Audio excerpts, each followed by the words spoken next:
يا أيها الذين آمنوا لا تأكلوا الربا أضعافا مضاعفة واتقوا الله لعلكم تفلحون واتقوا النار التي أعدت للكافرين وأطيعوا الله والرسول لعلكم ترحمون وسارعوا إلى مغفرة من ربكم وجنة عرضها السماوات والأرض أعدت للمتقين الذين ينفقون في السراء والضراء والكاظمين الغيظ والعافين عن الناس والله يحب المحسنين. صدق اللہ العظیم. اللہ تبارک و تعالیٰ نے اب یہ جو رکوع نیا شروع ہو رہا ہے 13 نمبر رکوع، اس کے اندر اللہ تبارک و تعالیٰ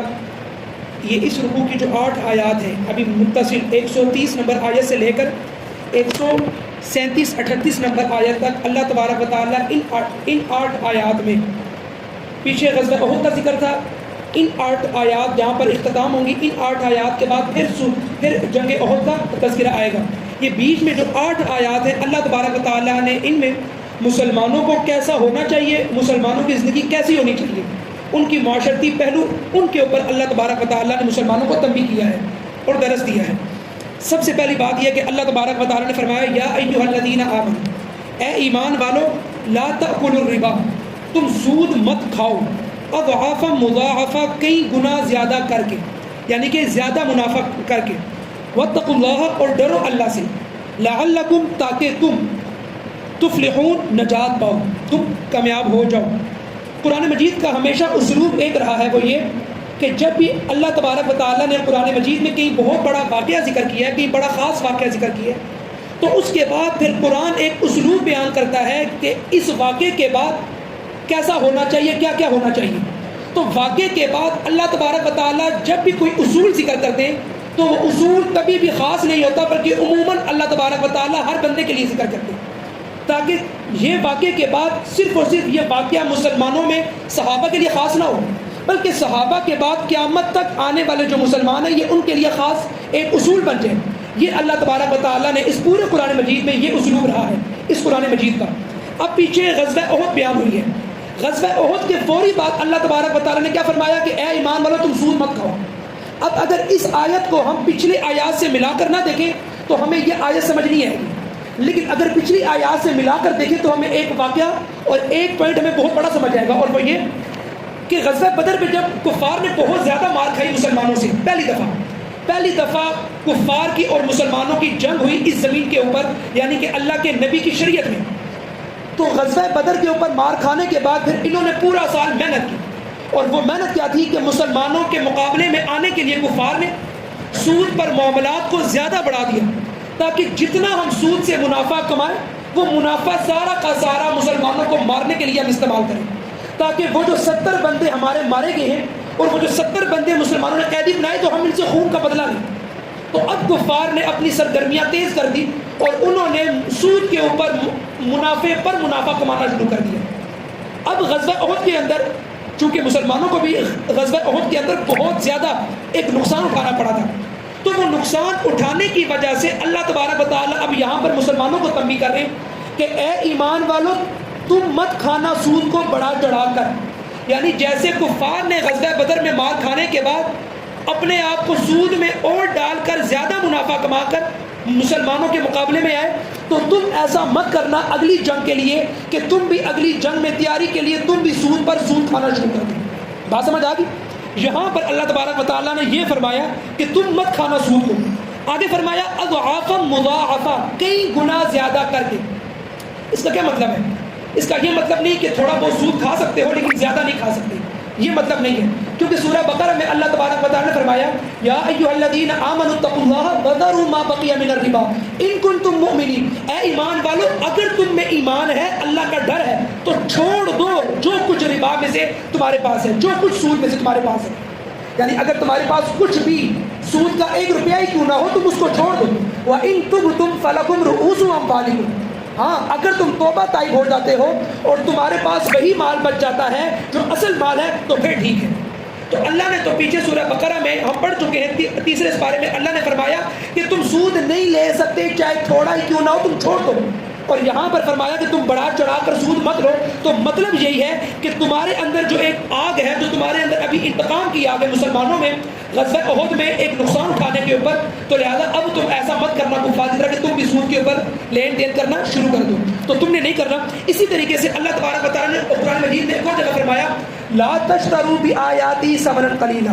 میری آیات کو کم قیمت کے اوپر مت بیچو۔ تو یہ مطلب نہیں ہے اس آیت کا کہ میری آیات کو زیادہ قیمت کے اوپر بیچو، بلکہ اللہ تبارک و تعالیٰ فرما رہے ہیں کہ میری آیات کو بیچنے کا مطلب یہ ہے کہ میرے احکامات کو عوام میں الٹا سیدھا بیان کیا جائے اپنے تھوڑے سے منافع کے لیے، تو بے شک تمہارا منافع لاکھوں کا ہو، کروڑوں کا ہو، اربوں کا ہو، تو آخرت میں جو تمہیں مار پڑے گی، جو تمہیں جہنم کی آگ ملے گی، اس کے سامنے تو یہ منافع بہت تھوڑا ہے، کیونکہ وہ ہمیشہ رہنے والی زندگی ہے اور یہ ختم ہونے والی زندگی ہے۔ تو لہذا اللہ تبارک و تعالیٰ کا یہ سلوک ہے کہ زیادہ چیز بتلا کر چھوٹے سے بھی مسلمانوں کو ڈراتے ہیں۔ تو لہذا اللہ نے فرمایا کہ سود کو مت کھاؤ زیادہ بڑھا چڑھا کر، مطلب یہ کہ سود کو کھاؤ ہی مت، واتقوا اللہ، اور اللہ سے ڈرو، یعنی کہ سود کو مت کھاؤ، اللہ سے ڈرو، اللہ کا خوف پیدا کرو، اور جب اللہ کا ڈر پیدا ہو گیا تو اللہ نے فرما دیا لعلکم تفلحون، تاکہ تم فلاح پا جاؤ۔ واتقوا النار التی، اور ڈرو اس آگ سے، التی جو اعدت تیار کی گئی ہے، للکافرین کفار کے لیے۔ اصل میں جہنم کی آگ تیار کی گئی ہے کفار ہی کے لیے، اصل جو آگ ہے وہ کفار کے لیے ہے۔ ہاں جو مسلمان آگ میں داخل ہوں گے وہ اپنے برے کاموں کی وجہ سے عارضی طور پر آگ میں جائیں گے، جہنم میں جائیں گے، نماز چھوڑنے کی وجہ سے، زکوٰۃ نہ دینے کی وجہ سے، کسی کو تنگ کرنے کی وجہ سے۔ اسی طریقے سے جو بھی برائی کرے گا وہ تھوڑی دیر کے لیے اپنی برائی کو انجام پہنچانے کے لیے، وہ تھوڑی دیر کے لیے عارضی طور پر جہنم میں جائے گا، لیکن اصل جہنم کی آگ مسلمانوں کے لیے نہیں بنی۔ اللہ نے فرمایا اصل آگ بنی ہے کفار کے لیے، جنہوں نے وضاحت کے ساتھ کہہ دیا کہ ہم اللہ کو نہیں مانتے، ہم اللہ کے رسول کو نہیں مانتے۔ آگے اللہ تبارک و تعالیٰ نے فرمایا وَأَطِيعُوا اللَّهَ، اور اللہ کی اطاعت کرو، اللہ کا حکم مانو، وَالرَّسُولَ، اور اس کے رسول کا بھی حکم مانو۔ کیوں؟ پھر کیا ہوگا؟ لعلکم ترحمون، تاکہ تم پر رحم کیا جائے، تاکہ تم پر اس دنیا میں اور آخرت میں دونوں میں رحم کیا جائے گا جب تم اللہ اور اس کے رسول کی اطاعت کرو گے۔ وسارعوا، اور دوڑو، الی مغفرۃ من ربکم، اپنے رب کی بخشش کی طرف، وجنت، اور ایسی جنت کی طرف دوڑو، عرضها السماوات والارض، جس کی چوڑائی اس زمین اور آسمان کے برابر ہے، اعدت، بلکہ اس سے بھی زیادہ ہے، اعدت للمتقین، جو تیار کی گئی ہے پرہیزگاروں کے لیے۔ مطلب یہ ہے یہاں پر اللہ تبارک و تعالیٰ فرما رہے ہیں کیونکہ جو بندہ سود کے اوپر لین دین کرتا ہے اس کی ہمیشہ نظر مال کے اوپر ہوتی ہے کہ کس طریقے سے مجھے زیادہ مال ملے گا، جس پر زیادہ سود چڑھے گا مجھے اس سے زیادہ منافع ملے گا۔ تو اللہ تبارک و تعالیٰ نے فرمایا کہ ان سودی معاملات سے دور بھاگو، بلکہ تمہاری تو بھاگ دوڑ ہونی چاہیے اللہ کی طرف کہ اللہ ہمیں بخش دے، اور پھر ایسی جنت کی طرف باقی بھاگ دوڑ ہونی چاہیے کہ جس کی لمبائی اور چوڑائی اللہ نے فرمایا اس زمین اور آسمان سے بڑھ کر، یعنی اس کی پیمائی صرف اللہ جانتا ہے، دنیا میں اور کوئی نہیں جانتا کہ جنت کی کتنی چوڑائی ہے اور کتنی لمبائی ہے۔ لہٰذا اوپر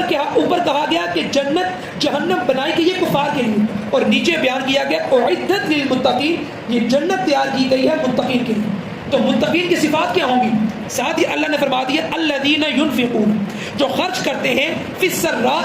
خوشحالی میں، والضراء، اور تنگ دستی میں۔ مطلب یہ کہ سود کے مقابلے میں اللہ تبارک و تعالیٰ نے ان کا تذکرہ کیا جو اللہ کی راہ میں مال خرچ کرتے ہیں، کیونکہ ان دونوں کی سوچ مختلف ہے۔